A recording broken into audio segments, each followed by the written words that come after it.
10월 19일 아침 기도회를 시작하겠습니다. 다 같이 찬송가 384장 찬송 부르시겠습니다.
봉독해드릴 하나님의 말씀은 구약성경 창세기 3장입니다. 창세기 3장 1절부터 12절까지 제가 봉독합니다. 그런데 뱀은 여호와 하나님이 지으신 들짐승 중에 가장 간교하니라. 뱀이 여자에게 물어 이르되 하나님이 참으로 너희에게 동산 모든 나무의 열매를 먹지 말라 하시더냐. 여자가 뱀에게 말하되 동산 나무의 열매를 우리가 먹을 수 있으나 동산 중앙에 있는 나무의 열매는 하나님의 말씀에 너희는 먹지도 말고 만지지도 말라 너희가 죽을까 하노라 하셨느니라. 뱀이 여자에게 이르되 너희가 결코 죽지 아니하리라. 너희가 그것을 먹는 날에는 너희 눈이 밝아져 하나님과 같이 되어 선악을 알 줄 하나님이 아심이니라. 여자가 그 나무를 본즉 보암직도 하고 먹음직도 하고 보암직도 하고 지혜롭게 할 만큼 탐스럽기도 한 나무인지라. 여자가 그 열매를 따먹고 자기와 함께 있는 남편에게도 주매 그도 먹은지라. 이에 그들의 눈이 밝아져 자기들이 벗은 줄을 알고 무화과 나무 잎을 엮고 치마로 삼았더라. 그들이 그날 바람이 불 때 동산에 거니시는 여호와 하나님의 소리를 듣고 아담과 그의 아내가 여호와 하나님의 낯을 피하여 동산나무 사이에 숨은지라. 여호와 하나님이 아담을 부르시며 그에게 이르시되 네가 어디 있느냐 이르되 내가 동산에서 하나님의 소리를 듣고 내가 벗었으므로 두려워하여 숨었나이다. 이르시되 누가 너의 벗었음을 내게 알렸느냐? 내가 내게 먹지 말라 명한 그 나무 열매를 내가 먹었느냐? 아담이 이르되 하나님이 주셔서 나와 함께 있게 하신 여자 그가 그 나무 열매를 내게 주므로 내가 먹었나이다. 아멘. 자, 오늘 우리 창세기 3장을 통해서 우리는 네가 먹었느냐 하는 내용으로 말씀을 보고자 합니다. 읽은 말씀 중에 11절 말씀을 다시 보면 이르시되 누가 너의 벗었음을 내게 알렸느냐? 내가 내게 먹지 말라 명한 그 나무 열매를 내가 먹었느냐? 자, 아담의 범죄로 인해서 하나님과 아담 사이의 행위 언약은 이제 실패로 돌아갑니다. 먼저 첫째로 생각하는 것은 1절부터 5절까지의 내용은 먹어도 죽지 않는다 하는 내용입니다. 하나님은 아담에게 선악을 알게 하는 나무의 열매를 먹지 말라고 창세기 2장에 보면 직접 말씀을 하셨지요. 자, 선악을 알게 하는 나무의 열매를 먹지 말라. 하나님께서는 직접 말씀을 하셨습니다. 그런데 뱀이 하와에게 접근하여서 선악과를 먹어도 죽지 않으며 오히려 하나님과 같이 된다 라고 얘기를 했습니다. 제3자인 뱀의 개입이 있게 된 겁니다. 여러분, 오늘 성경에 뱀이 여자에게 접근한 것은 남자에게 직접 접근하는 것보다는 남자를 넘어뜨리기 쉬운 여자에게 접근하는 것이 두 사람을 모두 넘어뜨릴 수 있는 방법이었음을 알기 때문입니다. 사탄은 그렇습니다. 오늘날도 제3자로 개입을 하여서 하나님의 말씀대로 살고자 하는 사람들을 시험한다는 거죠. 여러분, 우리가 고린도후서 11장에 보면 이런 말씀이 나오는데 뱀이 그 간계로 하와를 미혹하게 한 것 같이 너희 마음이 그리스도를 향하는 진실함과 깨끗함에서 떠나 부패할까 두려워하노라. 예수님은 사랑의 실천을 통해서 하나님의 온전하심과 같이 너희도 온전하라고 말씀을 하셨지요. 그런데 사탄은 불순종을 통해서 하나님과 같이 되라 그렇게 유혹을 했습니다.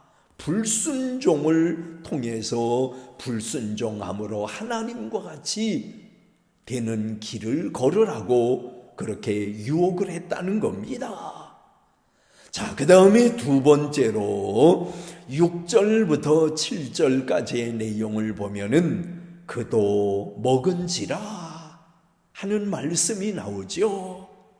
하와가 뱀의 말을 듣고 선악을 알게 하는 나무를 본즉 먹음직도 하고 보암직도 하고 지혜롭게 할 만큼 탐스럽게 보였다고 했습니다.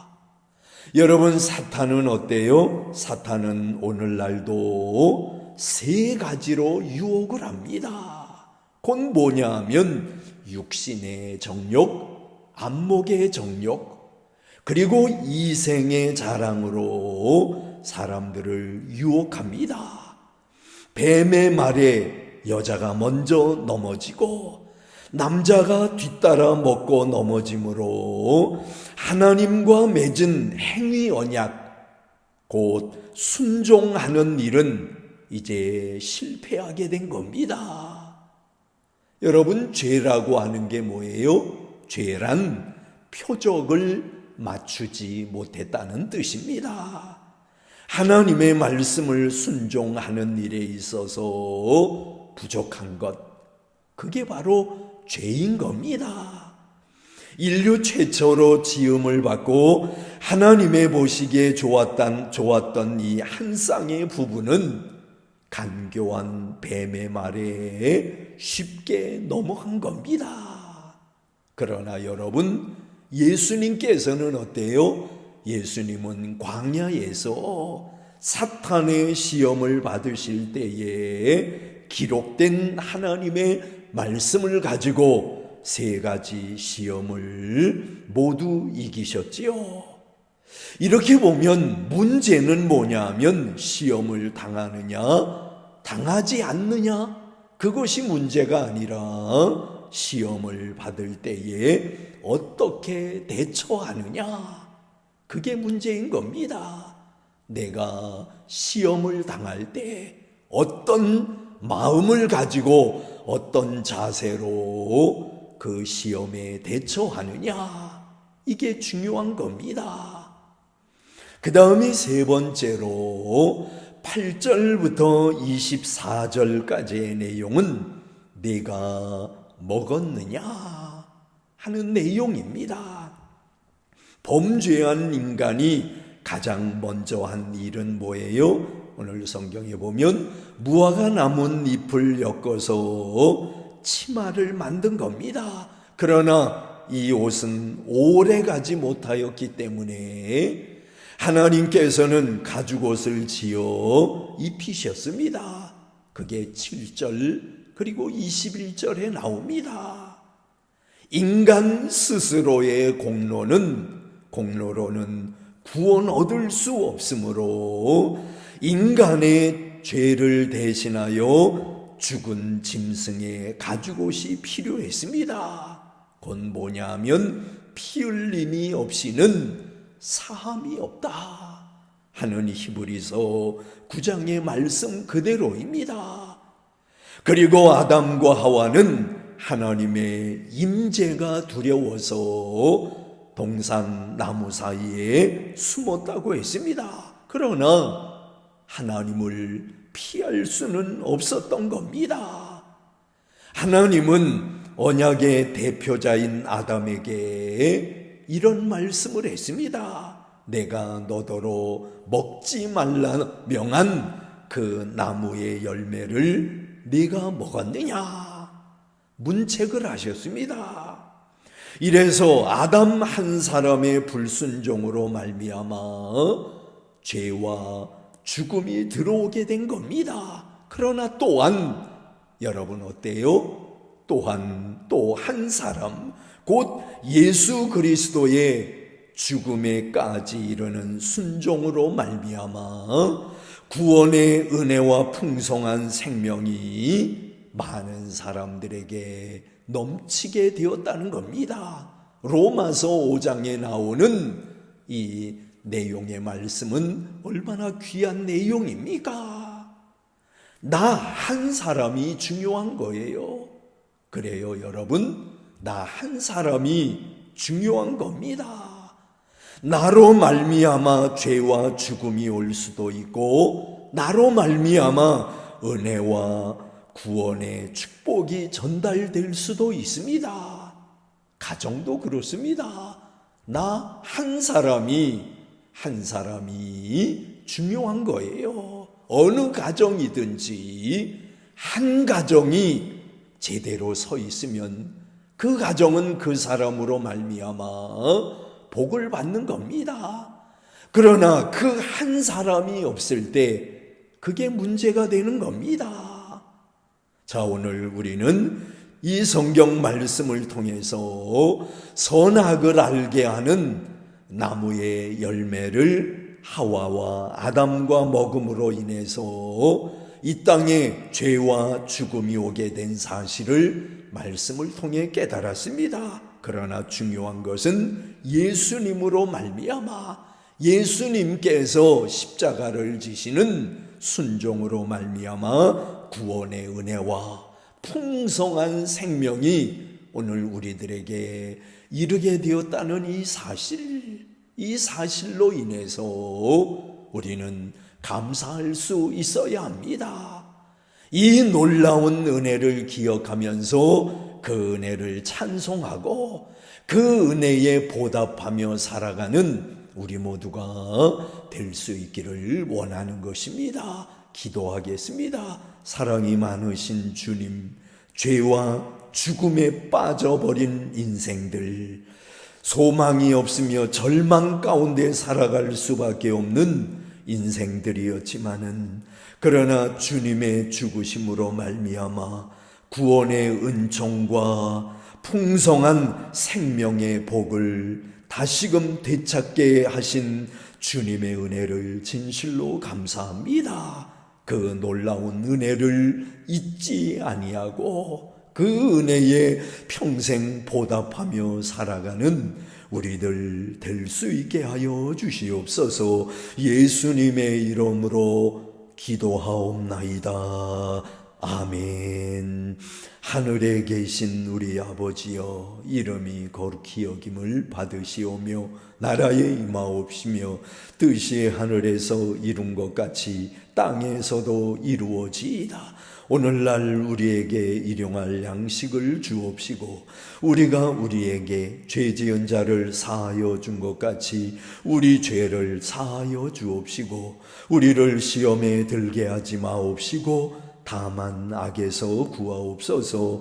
대개 나라와 권세와 영광이 아버지께 영원히 있사옵나이다. 아멘.